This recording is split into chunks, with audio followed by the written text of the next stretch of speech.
For escape. Escape. No start.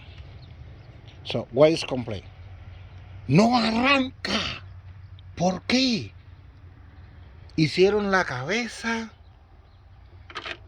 un motor nuevo,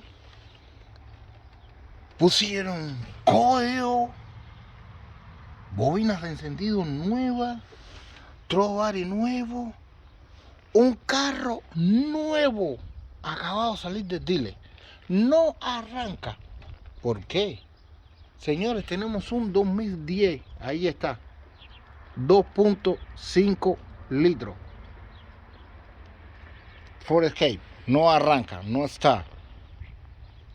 ¿Qué pasó? Este auto tuvo una colisión, o sea, se fue por un barranco manejando. Repararon la transmisión porque le habían dicho que si la transmisión no la arreglaban, el carro no iba a arrancar. No sé quién dijo eso. Al final nunca arrancó. Hemos desarmado el vehículo completo.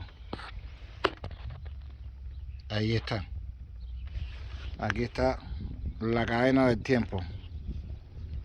Sus marquitas aquí abajo.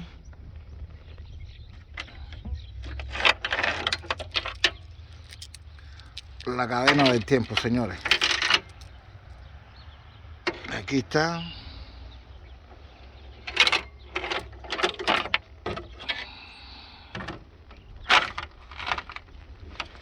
Su cadenita nueva, original, nueva.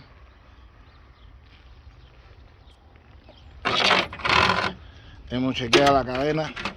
Gracias a Dios no tiene ningún defecto. ¿Qué pasó, señores?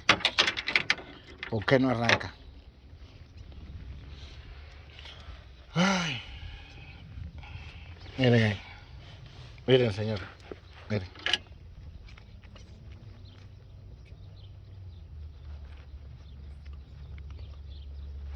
Árbol de leva del Intake camshaft Intake. Partido, señores.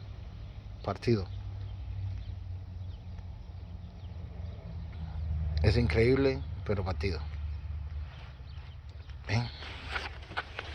Ya hablamos con el cliente aprueba todo trabajo cuando se trata de mí. Y ahí tenemos, señores.